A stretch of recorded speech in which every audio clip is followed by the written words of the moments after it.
ना ही नजर दे। शांत रहिए भैया, वीडियो स्टार्ट हो गई है। नहीं कहेंगे यही में जो है ये घर के हाल चाल सब कुछ चला करता है। तो भैया जब वीडियो देखत हो आओ इतनी देर के बाद जो मैं ध्यान में सुन जाए, ध्यान में दिया जाए, है ना। यह कुछ जने रहा थे उनसे हालो चाल होते। तो चलिए ठीक है, देखिए स्टार्ट करते हैं हम लोग आज फिजिक्स में। फिजिक्स में हम लोग कूलाम के नियम का सदिश निरूपण पढ़ रहे थे, है ना। कूलाम के नियम को सदिश रूप में बदलना है। एक बार हम पिछले सारी चीजों को हाईलाइट करते हैं। किसी चीज को अगर सदिश में बदलना है ना, जैसे ए है, इसको वेक्टर में तभी आप चेंज कर पाएंगे जब इसमें एकांक सदिश से क्या कर दें, अगर एकांक सदिश से आप गुणा कर देंगे तो ये वेक्टर में चेंज हो जाएगा। पहला सदिश में चेंज करते समय।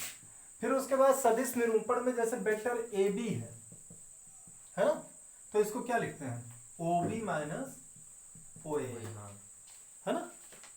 पहले दूसरे को लिखते हैं फिर पहले को।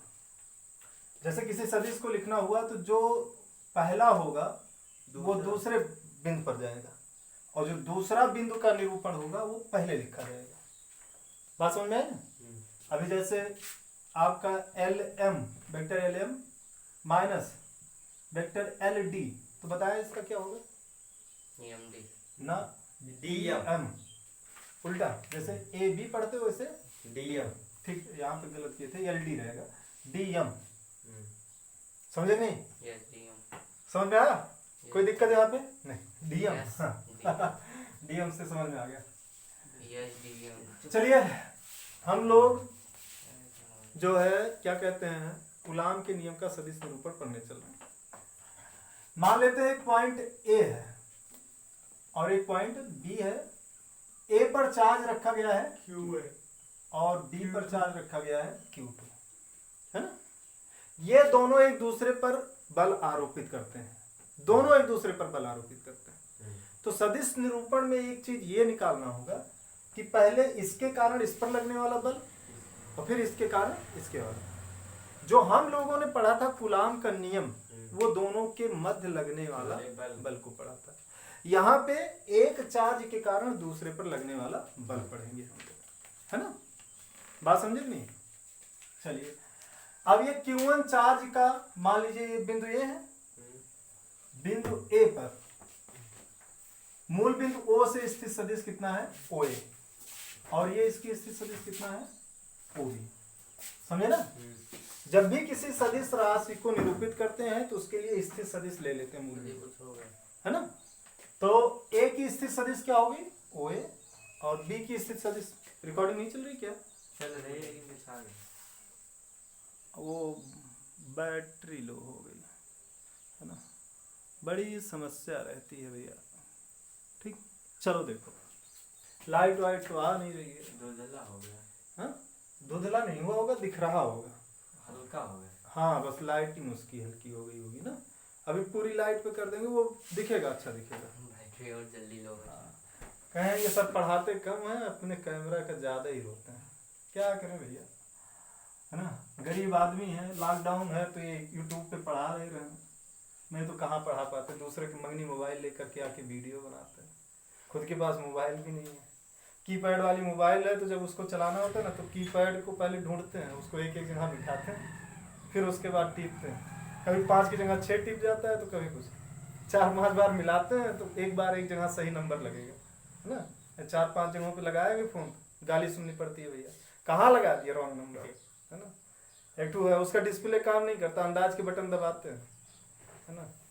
तो कहेंगे सर व्हाट्सएप कैसे देखते हैं, तो एक बार में उधार लेकर के आते, गांव में एक लोग हमारे मोबाइल देते हैं उधार 5 रुपये घंटे के हिसाब से ना, तो 5 रुपये देते हैं, घंटा ला के चला लेते हैं, तो लोगों का देख लेते हैं कि क्या कमेंट वगैरह आया, है ना।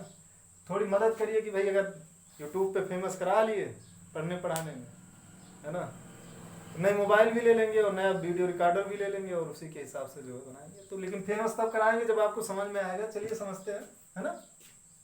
मान लीजिए कि Q1 और Q2 दो चार्ज हैं, है ना, क्यों जी, दो बिंदुओं को निरूपित करने के लिए मूल बिंदु का सहारा लेते हैं जिसको हम स्थित सदिश बोलते हैं। तो एक स्थित सदिश OA हो गई, मान लीजिए इसको डिनोट करते हैं वेक्टर R1 से, है ना। क्यों भाई? और ये फिर क्या हो गया, OB की स्थिर सदिश वेक्टर R2, है ना? बोलो। अब जो है पहले हम 2 के कारण 1 पर बल निकालेंगे, वो बाहर की तरफ इस तरफ लगेगा F। अब बताइए F2 1 लिखेंगे या 1 2 लिखेंगे? 2 के कारण 1 पर, हाँ तो 2 1 2 1, 2 के कारण 1 पर बहुत ध्यान से देखिएगा, F1 2 लिखेंगे या F2 1 लिखेंगे? हाँ?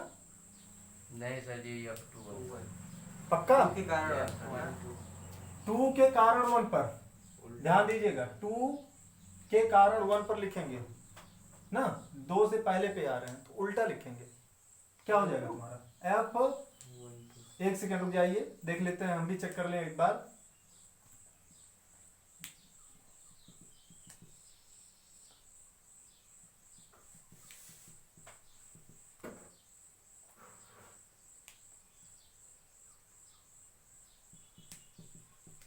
F2 1 है ना?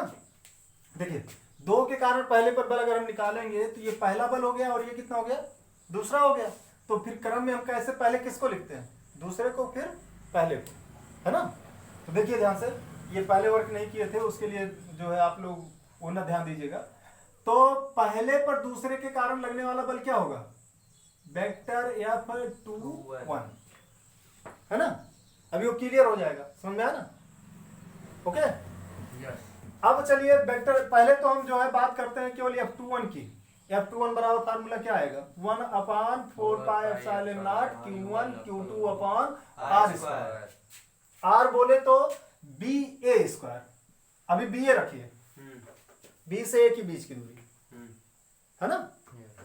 अब अगर हमें इसे सदिश में चेंज करना है, ध्यान दीजिएगा, अब इसको अगर सदिश में चेंज करना है, F21 को सदिश में चेंज करना है, तो उस दिन हमने सिखाया था कि इसमें एकांक सदिश से क्या करेंगे? हम गुणा करेंगे। एकांक सदिश किसके? जो इसमें सदिश राशि निरूपित करता होगा वो। ये नियतांक है, ये सदिश राशियां नहीं होती हैं, Q1 Q2 सदिश राशियां नहीं होती हैं, तो सदिश राशि BA है, दूरी है, यही सदिश राशि होगी। तो BA का हम लिखेंगे, देखिए 1/4πε0 Q1 Q2 upon BA square into BA cap, है ना? बोलो, समझ में आया ना? कोई दिक्कत है यहाँ पे? नहीं। ओके, अब ध्यान दीजिएगा, 1/4πε0 Q1 Q2 अपॉन BA को ये भी लिख सकते हो आप, वेक्टर मॉड वेक्टर VA का स्क्वायर। मॉड का मतलब जानते हैं ना? अदिश राशि। चाहे आप वेक्टर A लिखिए, वेक्टर A को जो है ऐसे भी लिख सकते हैं, अगर इसका अदिश निरूपण करना है, A लिखिए, A अदिश राशि है, और अगर इसको सदिश के रूप में लिखना होगा लेकिन वो अदिश ही रहे, तो आप मॉड लगा करके वेक्टर A लिख दीजिए। मॉड वेक्टर A का मतलब होता है उसकी अदिश वैल्यू। बात समझ में आ गई ना? चलिए, तो यहाँ पे फिर से देखिएगा, यहाँ से लगाते हैं तो ज्यादा बेहतर रहेगा, तो ताकि पूरा हो जाए। F21 वेक्टर F21 बराबर कितना आपने कहा? 1/4πε Q1 Q2 अपॉन BA को लिख सकते हो मॉड वेक्टर VA का स्क्वायर, मॉड वेक्टर BA का स्क्वायर। और BA कैप ये क्या होगा? Vector VA upon mod vector BA। किसी का एकांक सदिश A कैप बराबर क्या होता है? Vector A upon mod vector A, यही तो बताया था ना हमने। एकांक सदिश बराबर क्या होता है? सदिश राशि बटे उसकी अदिश वैल्यू, उसका परिमाण। बात समझ में आया ना? तो ऐसे यहाँ पे भी लिख लिया। अब ये इसका क्या हो जाएगी? इसकी वैल्यू कितनी आएगी? 1/4πε0 Q1 Q2 upon vector VA का कितना? Whole cube into vector BA को भैया। ये आपका हो गया। अब चलो वेक्टर BA की वैल्यू हम लोग फाइंड करते हैं, कोई वेक्टर BA निकालना है। अगर हम बात करें वेक्टर BA, है ना, ये समीकरण 1 रख लीजिए। वेक्टर BA बराबर क्या लिखोगे आप? BO प्लस OA, बोलो, है ना भाई? बोलो तो। O कैंसिल हो जाएगा, यही तो जोड़ना हम सिखाए थे आपको। O क्यों ले रहे हैं? क्योंकि यहाँ पे स्थिर सदिश क्या है? O। क्या इनका क्रम सही है? नहीं। OA का क्रम सही है, लेकिन BO का क्रम सही नहीं है, उसको OB चेंज करिए, तो OB चेंज करेंगे क्या हो जाएगा? OA माइनस OB, है ना? OA की वैल्यू कितनी है? अब ध्यान दीजिएगा, OA की वैल्यू कितनी है? बोलो भाई, ओ ए की वैल्यू कितनी है वेक्टर R1 और इसकी वैल्यू कितनी है R2 वेक्टर R2। अब अगर हमें इसको R के क्रम में चेंज करना होगा तो क्या लिखेंगे, वेक्टर R1 2 या 2 1 2 1 लिखेंगे ना। अरे भाई पहले दूसरे वाले को लिखते हैं फिर पहले, यानी कि वेक्टर बी ए के जहां क्या लिख देंगे हम, वेक्टर R2 1 है ना। अब वेक्टर R2 1 बराबर क्या होगा, R1 माइनस R2। तब यहाँ पे आप वैल्यू रखिए। चलिए तो यहाँ पे वैल्यू आप रखेंगे, वेक्टर F21 बराबर हो जाएगा 1/4 pi epsilon not Q1 Q2 upon vector B A के जहां कितना लिखोगे, वेक्टर R21 का whole cube into vector R21। ये आपका सदिश निरूपण हो गया इसका, है ना। बोलो, बी से ए के लिए, बी से एक मतलब Q2 के कारण Q1 पर लगने वाला बात समझ में आई ना। अब इसको नोट कर लीजिए, या नोट ना करिए तो दूसरा समझिए, दूसरा भी अपने आप आपको समझ में आ जाएगा। चलिए देखिए कैसे समझाइए उसको। अब ये आपका वही फिर से जब कहेगा कि Q1 है, अभी हम दोनों को बता देंगे कि कहां पे ये क्वेश्चन पूछा जाएगा, किस तरीके से पूछा जाएगा। ये ए बी हो गया, ये Q1 और Q2 हो गया। Q1 के कारण इस पर लगने वाला बल क्या हो जाएगा, वेक्टर F1 2 हो भैया, वेक्टर F1 2 हो गया। बोलो, बात समझे कि नहीं। फिर उसके बाद ये आएगा क्या, यहां पे हम ले लिए मूल बिंदु O, ठीक, ये OA हो गया, बोलिए। और ये क्या हो गया आपका OB। ये वेक्टर कितना होगा, R1 ले लिए और ये वेक्टर क्या ले लिए R2। क्लियर। पहले आप इसको अदिश के रूप में लिखिए, F12 बराबर कितना आएगा 1/4 pi epsilon not Q1 Q2 R square नहीं AB स्क्वायर, इनके बीच की दूरी ना, अब की बार A से B ले रहे हैं AB स्क्वायर। अब अगर इनको हम सदिश के रूप में निरूपण करना चाहेंगे F12 बराबर, तो बताइएगा 1/4 pi epsilon not Q1 Q2 upon, इसको क्या लिखेंगे, मॉड वेक्टर AB का स्क्वायर और इंटू AB कैप। अगर हम किसी एकांक सदिश से गुणा करते हैं तो वो राशि किसमें चेंज हो जाता है, सदिश में, वेक्टर में।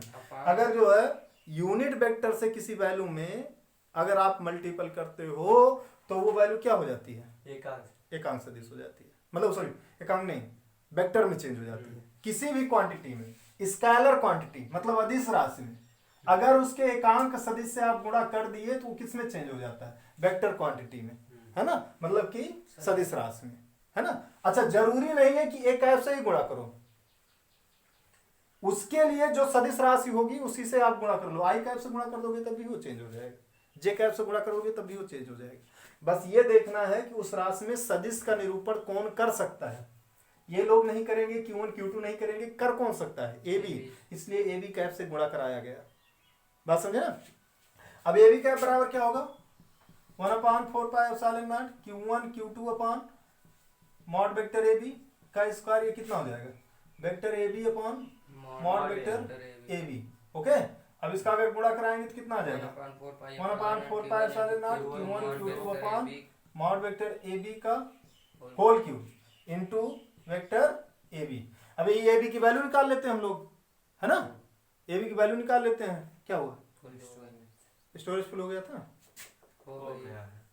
चल रहा है ना रिकॉर्डिंग, रिकॉर्डिंग चल रही होगी, चलने दीजिए रिकॉर्डिंग, स्टोरेज फुल होने दीजिए। अभी देखिए ध्यान से समझिएगा। अब ये वेक्टर AB को हम चेंज कर लेते हैं। चलो वेक्टर AB को चेंज करो। वेक्टर AB को पहले आप लोग जोड़ने वाले सिस्टम में लिखिए, AO प्लस OB, ये हो गया। AO को इसमें जो है क्रम उल्टा है ना, AO का क्या होना चाहिए, OA होना चाहिए, और ये OB होना चाहिए। OB क्रम सही है, OA उल्टा है। जब उसको जो है चेंज करेंगे तो ये बन जाएगा OB माइनस OA, ठीक ना। अब OB की वैल्यू क्या है, वेक्टर R2, और OA की वैल्यू क्या है, वेक्टर R1। तो इसको डिनोट कैसे करेंगे, नहीं R1 2, बोलो वेक्टर R1 2, समझ में आया ना। वेक्टर AB बराबर क्या हो जाएगा, वेक्टर R1 2। अब ये हो गया, आप इसी के यहाँ पे आप रखे जाइए। तब वेक्टर F12 बराबर कितना आएगा 1/4 pi epsilon not Q1 Q2 upon vector AB के जहाँ क्या लिखोगे, वेक्टर R1 2 का whole cube vector R into vector R1 2। Okay, समझ में आया ना। तो ये सदिश निरूपण हो गया दोनों तरीके का, Q1 के कारण Q2 पर और Q2 के कारण Q1 पर। आपसे एक क्वेश्चन पूछा जाएगा, सिद्ध कीजिए कि F1 2 बराबर माइनस F2 1, है ना। तो पहले आप लोगों ने किसको निकाला, F21 को निकाल लिया है, बोलो F21 को निकाल लिया है ना। अभी क्या निकाला, ये इतना निकालना पड़ेगा आपको। F12 निकालने के बाद ध्यान दीजिए 1/4 pi epsilon not Q1 Q2 upon ये लिख लें हम R21, सपोज लिखिए, है ना। अदिश में जो है क्रम आप चेंज कर सकते हैं, कोई दिक्कत नहीं है अदिश राशि। लेकिन जब इसको क्रम चेंज करेंगे R21 करेंगे, जब आपने सीखा है कि जब सदिश राशि का क्रम चेंज करते हैं तो उसकी वैल्यू क्या हो जाती है, ऋणात्मक हो जाती है। और इतना किसके लिए निकाला था अभी, बोलो माइनस F21 के लिए निकाला था ना अभी ये वैल्यू। तो ये अब आपका प्रूव नहीं हो गया। वेक्टर F12 वीडियो में यहाँ तक नीचे तक आ रहा है। वेक्टर F12 बराबर कितना हो गया, माइनस वेक्टर F21। बात समझे ना, क्यों प्रूव हो गया। तो प्रूव करने के लिए आपको कहेगा प्रूव कीजिए vector F12 equal to minus vector F21, तो दोनों करना पड़ेगा। पहले Q2 के कारण Q1 पर निकाल लेंगे, फिर Q1 के कारण Q2 पर निकालेंगे, फिर यहाँ जैसे क्रम चेंज करेंगे तो इसकी वैल्यू किस में हो जाएगी, माइनस में हो जाएगी, और उसी के यहाँ पे उसकी वैल्यू लाके हो जाएगा, प्रूव्ड हो गया, है ना। तो सदिश निरूपण समझ में आया आप लोगों को, क्यों जी, कूलाम के नियम का सदिश निरूपण समझ में आ गया अच्छे से। ओके, फिर इस पे करिएगा। अब कल हम लोग पढ़ेंगे आवेश का वितरण, और आवेश के वितरण के कारण किसी बिंदु पर बल। अभी हम लोग कूलाम के नियम को पूर्णतया नहीं पढ़े हैं। तो आवेश के कारण आवेश वितरण, और आवेश वितरण के कारण किसी दूसरे आवेश पर या बिंदु पर बल, है ना। बहुल आवेशों के कारण किसी बिंदु पर लगने वाला बल, ये सारी चीजें अब हम लोग पढ़ेंगे आगे के वीडियो में। अगर पसंद आया हो तो आप लोग वीडियो को शेयर करिए और भाई सब्सक्राइबर बढ़वाइए, क्यों सुधाकर, है ना। फोन कर करके जो है कहिए कि सर पढ़ा रहे हैं, अगर अच्छा समझ में आ रहा है तो बताइए आप, ठीक है।